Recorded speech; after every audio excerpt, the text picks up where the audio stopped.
मन की आस्था। एक पंडित जी रामायण कथा सुना रहे थे। लोग आते और आनंद विभोर होकर जाते।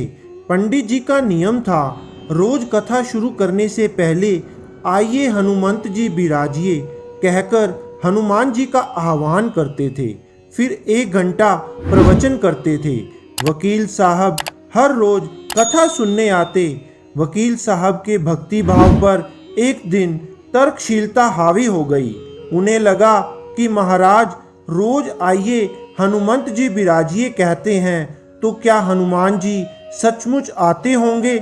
अतः वकील साहब ने पंडित जी से पूछ ही डाला, महाराज जी आप रामायण की कथा बहुत अच्छी कहते हैं, हमें बड़ा रस आता है, परंतु आप जो गद्दी प्रतिदिन हनुमान जी को देते हैं उस पर क्या हनुमान जी सचमुच विराजते हैं? पंडित जी ने कहा, हाँ, यह मेरा व्यक्तिगत विश्वास है कि राम कथा हो रही हो तो हनुमान जी अवश्य पधारते हैं। वकील ने कहा, महाराज ऐसे बात नहीं बनेगी, हनुमान जी यहाँ आते हैं इसका कोई सबूत दीजिए। आपको साबित करके दिखाना चाहिए कि हनुमान जी आपकी कथा सुनने आते हैं। महाराज जी ने बहुत समझाया कि भैया आस्था को किसी सबूत की कसौटी पर नहीं कसना चाहिए। यह तो भक्त और भगवान के बीच का प्रेम रस है, व्यक्तिगत श्रद्धा का विषय है। आप कहो तो मैं प्रवचन करना बंद कर दूं या आप कथा में आना छोड़ दो। लेकिन वकील नहीं माना। वो कहता ही रहा कि आप कई दिनों से दावा करते आ रहे हैं, यह बात और स्थानों पर भी कहते होंगे, इसलिए महाराज आपको तो साबित करना होगा कि हनुमान जी कथा सुनने आते हैं। इस तरह दोनों के बीच वाद विवाद होता रहा। मौखिक संघर्ष बढ़ता चला गया।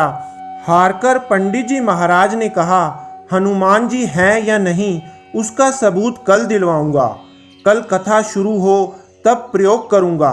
जिस गद्दी पर मैं हनुमान जी को विराजित होने को कहता हूँ, आप उस गद्दी को आज अपने घर ले जाना। कल अपने साथ उस गद्दी को लेकर आना और फिर मैं कल गद्दी यहाँ रखूँगा। मैं कथा से पहले हनुमान जी को बुलाऊंगा, फिर आप गद्दी ऊंची उठाना। यदि आपने गद्दी ऊंची कर दी तो समझना कि हनुमान जी नहीं है। वकील इस कसौटी के लिए तैयार हो गया। पंडित जी ने कहा, हम दोनों में से जो पराजित होगा वह क्या करेगा इसका निर्णय भी कर ले, यह तो सत्य की परीक्षा है।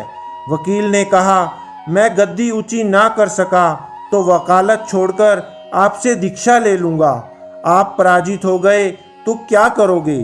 पंडित जी ने कहा, मैं कथा वाचन छोड़कर आपके ऑफिस का चपरासी बन जाऊंगा। अगले दिन कथा पंडाल में भारी भीड़ हुई। जो लोग रोजाना कथा सुनने नहीं आते थे वे भी भक्ति, प्रेम और विश्वास की परीक्षा देखने आए। काफी भीड़ हो गई, पंडाल भर गया। श्रद्धा और विश्वास का प्रश्न जो था। पंडित जी महाराज और वकील साहब कथा पंडाल में पधारे। गद्दी रखी गई।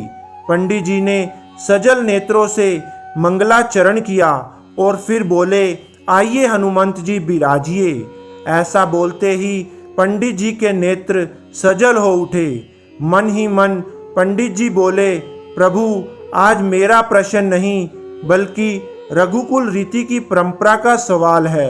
मैं तो एक साधारण जन हूँ, मेरी भक्ति और आस्था की लाज रखना। फिर वकील साहब को निमंत्रण दिया गया, आइए गद्दी ऊंची कीजिए।